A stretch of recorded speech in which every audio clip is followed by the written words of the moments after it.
Showbiz অঙ্গনে বেশ লম্বা সময়ের ক্যারিয়ার মডেল ও অভিনেত্রী সারিকা সাবরিনের। নন্দিত এই তারকার অভিনয় শৈলীর পাশাপাশি তার রূপগুণে মুগ্ধ দর্শক। কিন্তু হঠাৎই এই অভিনেত্রীর বিরুদ্ধে শোনা গেল পরকীয়ার গুঞ্জন, জানিয়ে শোরগোল সারিকার ভক্তমহলে।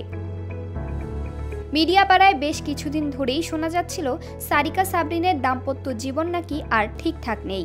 দ্বিতীয় স্বামী রাহির সঙ্গে বিবাহ বিচ্ছেদের চূড়ান্ত পর্যায়ে রয়েছেন সারিকা, এমনটাও রটেছিল।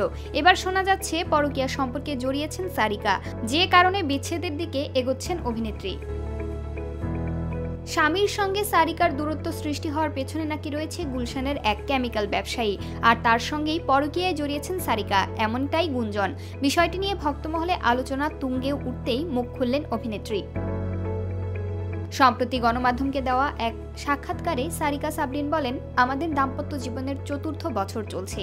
এই ৪ বছরে আমরা এক রাতও আলাদা থাকিনি, এটাই হচ্ছে বাস্তবতা। অনেক হাজব্যান্ড ওয়াইফেরই টুকিটাকি বনিবনা কিংবা ন্যাচারাল ১৯-২০ যেমন ঝগড়া হয় ওটাই হয়েছে, সেটাও আমরা বহু আগে ফেলে এসেছি। তাছাড়া আমরা কখনোই এই প্রায় ৪ বছরে এক রাতও আলাদা থাকিনি। বিচ্ছেদ পরকীয়ার মতো খবর অসত্য উল্লেখ করে অভিনেত্রী বলেন, এটা সম্পূর্ণ মিথ্যা এবং ভিত্তিহীন। এটা কোত্থেকে আসছে, কে শুরু করেছে যদি জানতে পারতাম তাহলে একটা সমাধান দিতে পারতাম। গুঞ্জনটা প্রথম কে ছড়িয়েছে সেটাই আর কি প্রশ্ন।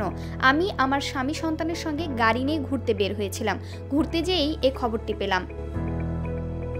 ২০২২ সালের ফেব্রুয়ারিতে দ্বিতীয়বারের মতো বিয়ে করেন সারিকা সাবরিন। দুই পরিবারের সম্মতিতে পাত্র আহমেদ রাহিকে বিয়ে করেন অভিনেত্রী। এর আগে ২০১৪ সালের আগস্টে ব্যবসায়ী মাহিম করিম খানকে ভালোবেসে বিয়ে করেছিলেন সারিকা। পরের বছরই তাদের ঘরে আলো করে আসে একমাত্র কন্যা সন্তান। তবে সেই সংসার বেশ দিন টেকেনি। ২০১৬ সালে বিচ্ছেদের পথে হাঁটেন তারা।